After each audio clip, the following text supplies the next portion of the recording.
One of the hallmarks of this present crisis in the church, a crisis going on at least 7 decades, and honestly, if you read the writings of Pope Leo the 13th, goes back to at least like the 1880s, and honestly, you can see traces of it even going back before that to the early part of the 19th century.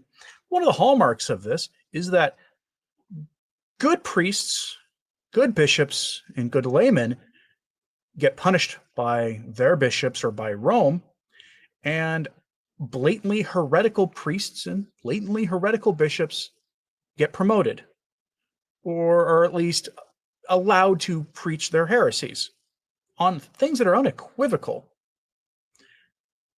Presently, there's a conference going on in San Antonio, the Association of United States Catholic Priests, one of the most notorious groups in the country. They are a group of Catholic priests who reject the church's teaching on the morality of the flesh, women's ordination, and a whole host of other things. And they're having a conference right now. And while they're so over the top that they've been essentially chastised by a few bishops, they are all priests in good standing and are allowed to continue doing what they do. And that's directly related to the first story today, because we'll get to the American or the Association of U.S. Catholic Priests here in a moment. But first, let's go to our main story.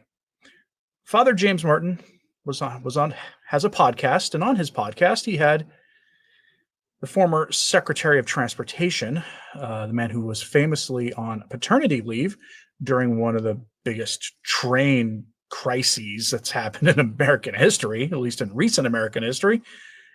And that would be former Secretary of Transportation, Buttigieg. And he had him on his podcast. We're going to go to Live Site for the initial report on this, and then I'm going to let you hear what James Martin had to say through what he wrote on America Magazine, because he wrote an article summarizing this, and the way he characterizes things is just astonishing. So we go to Live Site. And yes, I borrowed the picture they used for my thumbnail. Headline: Father James Martin blasphemously compares the Secretary of Transportation's James Martin-style parenting to the Holy Trinity. Based on the church's teaching against such activities and that parody of holy matrimony, the church does not promote those in question to adopt the most vulnerable. And yet, the former Secretary of Transportation is in fact a Catholic, on paper anyway. When you hear the things he has to say, it's going to be pretty clear that he is actually a heretic. That's not surprising. Now, for those wondering, why does James Martin get away with saying stuff like this and interviewing people like this? One, he's a consultor for the Vatican's Dicastery of Communications. Yeah, they did that. They made him a consultor for their media and their social media and all the rest of it, because whatever else you might say about him, the man is obviously media savvy. But he consults the Vatican on this, and that's sort of an endorsement from Rome. So you're not going to see James Martin silenced. Occasionally, he's stopped from giving a talk in a diocese somewhere. But in large part, you're never going to see what happened to the Jesuits or to America Magazine, what's happening right now to the FSSP. They're getting what seemingly is their annual apostolic visitation. Most groups don't get an annual apostolic visitation.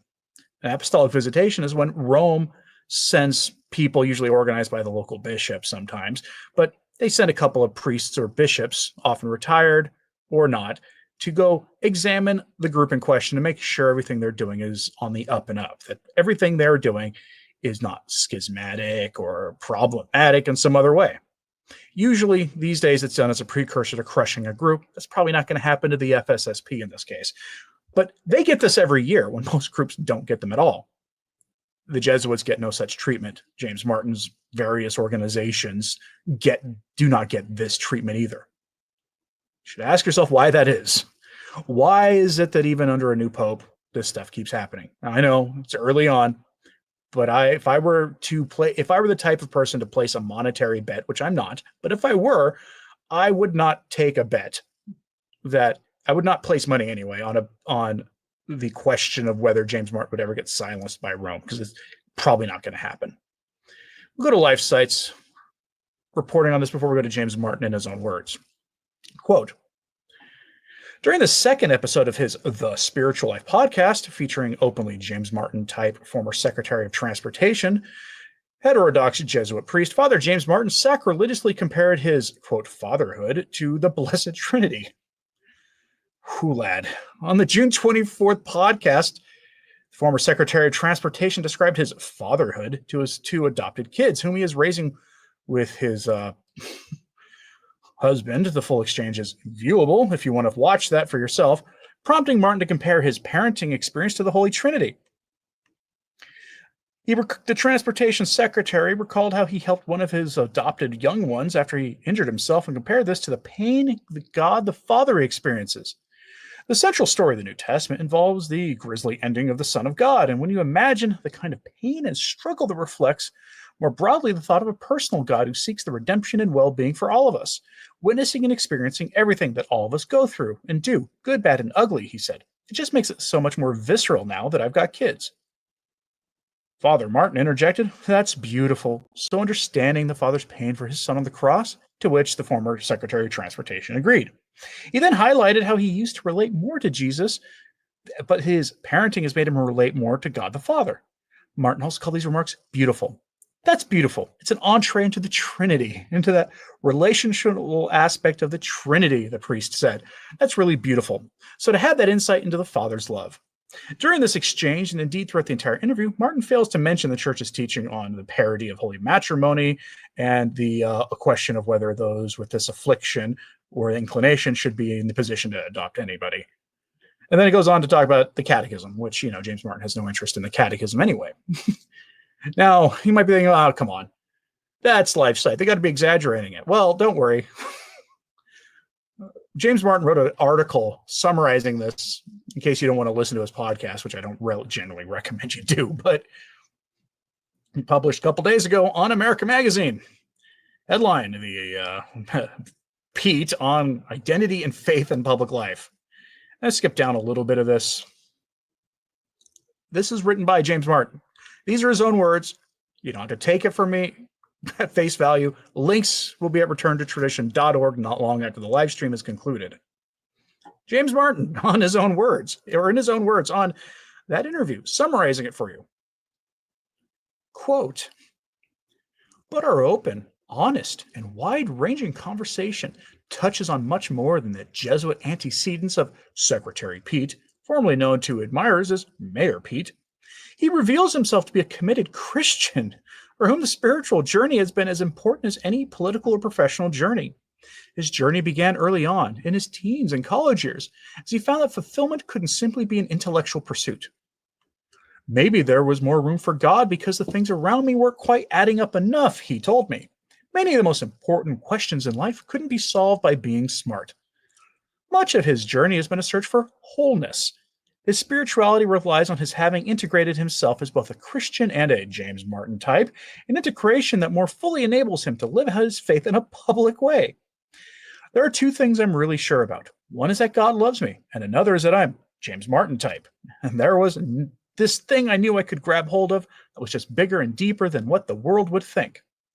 He's also blunt about his desire to resist the co-opting of God by partisan forces. I wasn't so much trying to enlist God into my political party as to assert that God doesn't belong to an American political party or any political movement. That's not how it works.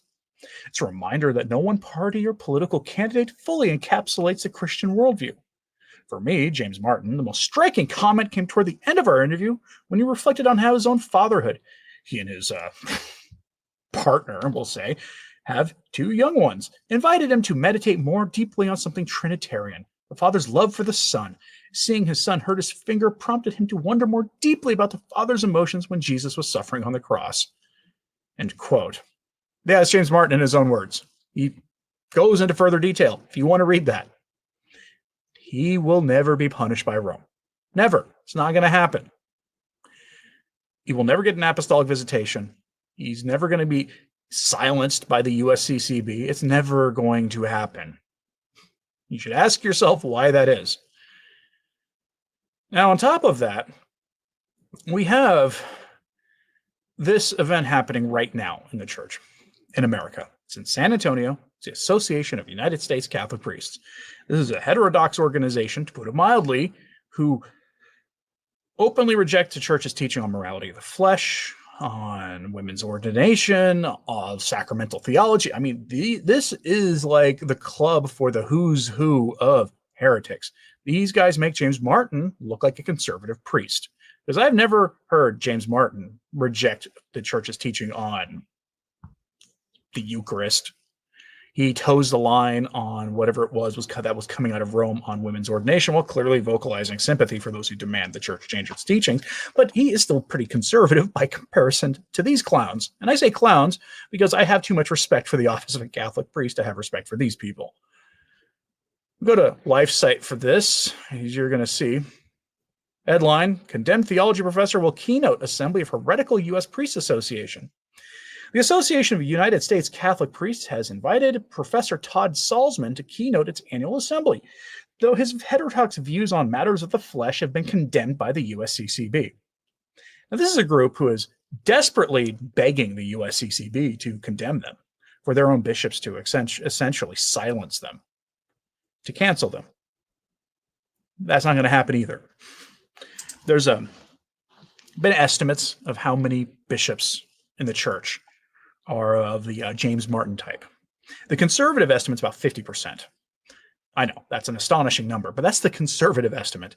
There have been some who claim to have, who come from secular sources, who claim to be very out and proud about their living that life themselves, who work in Rome and provide certain kinds of illicit services to people, if you catch my meaning, who say that it's more like 80%. Now, I always take their testimony with a giant heaping tablespoon of salt because consider the source. But the conservative estimate is 50%. And that's why you're never going to see these guys get condemned. But here are the details as we dive into this conference that's going on a little further. Quote, the Dissident Association of United States Catholic Priests is once again holding its annual assembly this year in San Antonio, Texas, between June 23rd to 26th. Yes, today, as of this live stream, is the last day of their conference. The theme of this year's assembly is the flesh and spirituality, pastoral considerations. True to form, the AUSCP, while claiming to be in good standing in dioceses and religious communities, has invited a professor of theology whose most significant work was condemned by the USCCB to keynote its assembly. This is not surprising, as the Lepanto Institute has been meticulously documenting since 2017, and as further evidence confirms, the organization is notorious for its relentless promotion of heterodox positions, including 1. Promoting women's sacramental ordination, 2. Promoting James Martin-type activism, 3. Presenting heretical ideas concerning the Eucharist, 4. Promoting heretical ideas about the priesthood, and 5. Helping found and lead an international heretical group attempting to transform the church. And they still exist. They've not been formally excommunicated. Ask yourself why that is. Dr. Todd Salzman is a Catholic theologian. I wish they would have put Catholic in quotes here, and professor from Creighton University, who often works in collaboration with Dr. Michael G. Lawler. No relation to Phil Lawler of the Catholic thing, or Catholic culture. I always get the two confused, but no relation to the famous conservative or traditionally minded Catholic writer. Their work, particularly the book, Toward a Renewed Catholic Anthropology, as well as numerous articles published by outlets like the National Catholic Reporter, oppose settled church teaching on morality of the flesh, such as contraception and James Martin-type activities. Salzman attempts to skirt the church's long-standing and definitive teaching that there is an objective body of truth. Zero in on that, objective body of truth, rooted both in the natural law and sacred tradition, by asserting that while objective truth exists, it is perceived from different perspectives. These perspectives on objective truth can lead to evolution and changes in what was established doctrine. This framework is known as perspectivism, and Salzman, along with Lawler, claim that this approach can account for a, quote, plurality of Catholic ethical methods while maintaining an objectivist meta-ethic. So let's pause here. If you want to know what that looks like in real time, that complicated sounding thing sounds like in real time. Here's the best example I can give you.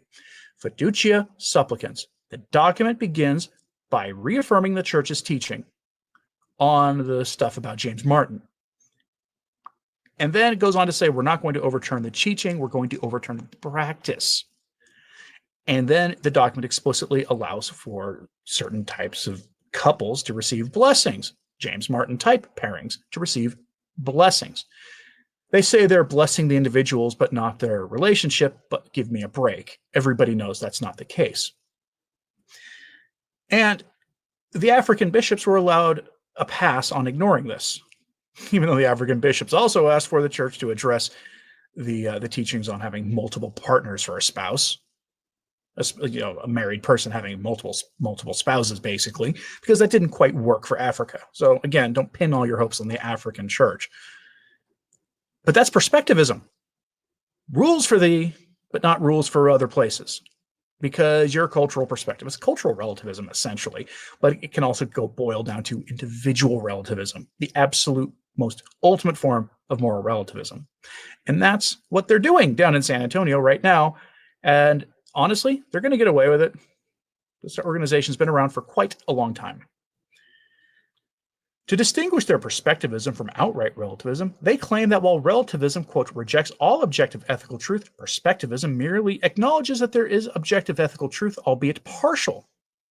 Boiling it down, this so-called theologian's work proposes a complete demolition of traditional Catholic morality of the flesh in lieu of a new morality created by the perspective of modern sensibilities and science. Again, there it is. Especially in the last few weeks, we've seen this elevation by the heretics of science as the guidestone for sacred tradition, that tradition must bend the knee to science. And there is almost no such thing as a settled science. That's not how science works. You ask questions. Long-standing theories that have been accepted as the next best thing to scientific laws can be challenged by new data, new research. That is how honest science works. For example, in May of 2018, Salzman and Lawler wrote an article for the National Catholic Reporter titled The End of the Affair, Humanae Vitae at 50, that seeks to use the vague perspective of human experience, that right out of Pius X's condemnation of modernism, to trash traditional Catholic teaching on contraception. While discussing cultural experience, Salzman and Lawler use both the experience of poverty and patriarchal societies to undercut traditional church teaching. First, from poverty, quote, more than 20,000 people expire every day because of extreme poverty. Artificial contraception could enable for them the good of life, such an important value in African culture, not attack it as some traditionalist theologians claim. And patriarchal societies, quote, in these cultures, the husband is the unquestioned authority in the marriage, and the fundamental equality required to practice NFP is absent. In these experiential contexts, it can be oppressive for the church to prescribe an approach to regulating birth that is countercultural and creates an undue burden for women. Given the varied cultural and experiential context of marital relations throughout the world, neither social norms of the flesh can be one size fits all. Responsible parenthood must be adapted to specific cultural context. It is irresponsible and oppressive to teach an absolute ethical norm that can actually damage human dignity within marital relationships, especially the dignity of women. And then they go on to talk about how great the science is and how it backs them up on their position. That's happening in San Antonio right now. That guy was the keynote speaker 2 days ago, and they will never be punished. They won't be. Hate to be the bearer of bad news, folks. They will continue to get away with this. And a little bit more here. This one is from the Lepanto Institute. On the same conference, headline, Modernism's Erotic Mystic at AUSCP. I don't know, there's something about, honestly, about that priest that just gives me the willies, but he's a priest named Father Ronald Rollheiser. And he's the retreat master at their assembly. Lepanto describes it here as having a soft-focused spirituality steeped in eroticized mysticism, psychological sentimentality, and doctrinal ambiguity. Makes him an ideal voice for an organization long committed to undermining Catholic teaching. Here's what he has to say. Here's his ideas. Quote, he has described celibacy as a loneliness that God himself has damned, subtly encouraging emotionally intense James Martin type friendships as compensation for the supposed deficiency, suggesting that affliction that came to the forefront in the 80s and 90s should be viewed as a message from God, while refusing to name James Martin type behavior as intrinsically sinful or call for repentance. He relegated James Martin inclinations to a list of private moral issues alongside liturgical rubrics, treating it as a minor debate rather than a matter of grave sin. He has romanticized eros as the foundation of the spiritual life, positioning longing, not grace, as the engine of sanctity. That means he's positioned essentially your desires of the flesh as the engine of sanctity. He has denied that sin requires atonement, writing that sin need not be undone nor even atoned for. And he's possibly flirted with the idea that even Satan might be saved. Each of these points departs from Catholic doctrine in dangerous ways, yet none are framed as defiance. Instead, Rollheiser offers a seductive theology that feels profound, even as it empties the faith of its substance and meaning. This is precisely why he is often cited by James Martin-type activists, dissenting theologians, and therapists attempting to rewrite the Church's teaching on matters of the flesh and sin. His writing provides them with theological cover. He rarely speaks about James Martin-type activity directly. His studied silence, selective framing, and rejection of moral absolute makes his work a favorite in their circles. Pro-James Martin-type therapists and writers frequently invoke him to justify affirming so-called James Martin-type identities without repentance or moral clarity. It goes on. Gives you a little bit into his works that is done with this, even and how he's even talked about the sacrifice of the most vulnerable to Moloch. And this is, I mean, it goes on and on and on like this, happening right now in San Antonio. And no, those bishops will never be punished. Just like James Martin will probably never be punished, other than having the occasional talk of his canceled by a bishop who reacts to the outrage of good Catholics. This is what synodality looks like. We're supposed to dialogue and not stand up for firm truth of the flesh, firm truth of Catholic morality, unchanging teachings that have come down to us from apostolic times. You can find in the Didache and the most ancient writings of the Church all of these issues addressed. You know, Father Dave Nix has an interesting piece he wrote beginning of this year on his blog, padreperegrino.org. I recommend you read it or listen to the Padre Peregrino podcast if you want some good catechesis.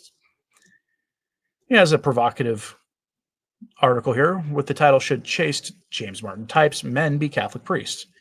And he goes on here to differentiate these things. He says here that, notice the title of this article is slightly different from the question. Should non-chaste such men be priests? To the latter question, leftists would reply yes, because they don't care. Of course, both neoconservative and non-traditional Catholics, as well as traditional Catholics, would reply no to that question. But now we get to the title of the article. Should chaste such men be priests? Some neocon non-trads would actually answer yes, that it's okay that they be priests to that question. Because conservatives are divided on that answer, I decided it was worth writing about, even if the answer seems obvious to most of you. Still, the reasons as to why I give a no to that question might even surprise some traditional Catholic readers. And he goes into define chastity, which means being pure in the flesh. Every person, regardless of their vocation, is called to it. Celibacy is to refrain from getting married. Continence means no contact of the flesh with anyone. And he even says, even the married apostles were eventually called by Jesus Christ to refrain from touching their wives for the mission. And he gives you a citation to Luke 18. That's right out of classic Catholic theology. This was not controversial until last week, basically. And he goes on, and he talks about the Italian Bishops' Conference, who've quietly invited James Martin types into the priesthood. But I want to go down here. We're going to talk about the John Jay report. Just going to quote this for you. In 2002, the United States Conference of Catholic Bishops commissioned a $1.8 million study, popularly known as the John Jay Study, to uncover the patterns and causes of the Ted McCarrick crisis, basically, since the 1950s. The National Review Board, the entity designated to implement the study, gave the first John Jay report in 2004. In this report, which describes the nature and scope of this problem, the board pointed out that more than 80% of those harmed were teenage boys and young men. Elsewhere in the John Jay report, we saw that 80% of American priests who admitted to doing unspeakable things to the most young also admitted to being James Martin types, having that inclination. That used to be on the USCCB website, but they took it down. Most of the most young that these priests harmed were teenagers, basically, or close to it. This is the first reason why even James Martin types who intended on a life of chastity should be not admitted to seminary. Even if they had planned from the start to live according to the way they should, the above stats clearly reveal that one disorder often disintegrated into a worse disorder. It's just true. Many such cases, unfortunately. He says, gives another reason, though. There are 3 munera, duties and gifts of the priesthood according to classic Catholic dogma: teach, sanctify, and govern. Most modern Catholics have an extremely low bar for their priests. Sadly, it seems most decent Catholic lay people simply want to say to their lukewarm priest, just provide the sacraments to my family and don't harm my most young people. The sacraments refer to the middle of these 3 munera, namely sanctify. As we will see, only those whose inclinations accord to the natural law can execute all 3 of these munera in the apostolic manner. And it goes on and on and on. And I recommend you read this. If you are going to read any one thing today, read the Padre Peregrino article. All of these things are linked together. James Martin provides cover for the McCarrick types. Maybe not intentionally. I don't think he's intentionally going out there to cover for the most diabolical problem the church has faced in the last couple hundred years. But the correlation is there. It was the most perfect. When I saw the raw data years ago, it was the most perfect correlation I'd ever seen. And I say that as a trained social scientist. I never throw that out there for any self-aggrandizing purpose. I'm just saying I know how to read these studies. And when I saw the data, I was shocked, because in the social sciences, you never see a good correlation as good as that. It was such a good correlation that it would have been accepted by the natural sciences, by physics, and medical research, and things that have a much higher bar for the certainty, the mathematical certainty of 2 factors being related to each other. And the USCCB took that study down. Got to ask yourself why that is. Guarantee you it's related to the tendency of James Martin being welcome in most dioceses, able to go on a podcast and say these things, able to go on to American Magazine and say these things. It's why National Catholic Reporter has never been actually shut down. Yes, numerous bishops from their diocese have told them to take the word Catholic out of their name, and they've ignored them. The bishop could have excommunicated them, didn't. It's why you see all of this. And meanwhile, conservative and traditionally minded religious get apostolic visitations from Rome, still under the new papacy.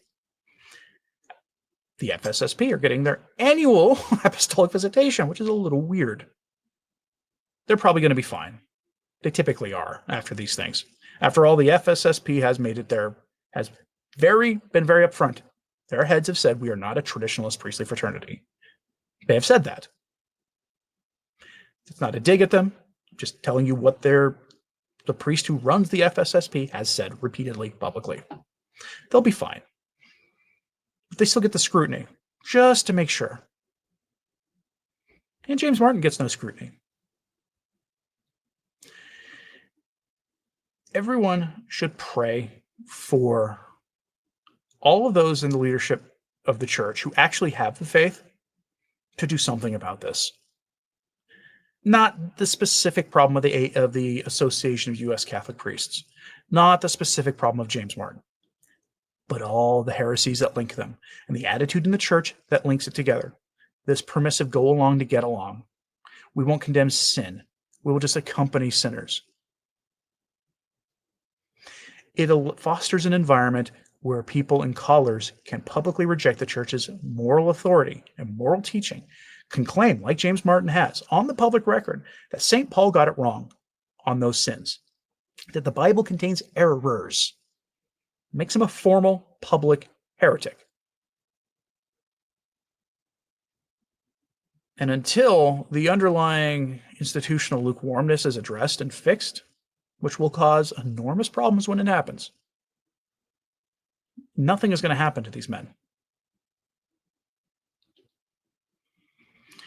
Curious what you have to say about all this. Let me know in the comments, please. Again, I will have all of these links in my show notes at returntotradition.org for your consideration moments after this live stream is over. Please pray for everybody we spoke about. Despite being a little worked up about this, I'm not trying to make you angry at James Martin. He does a good job, enough job at that himself. Pray for him. Pray for the priest to enable all of these men. Pray for the church. I'm Anthony Stine.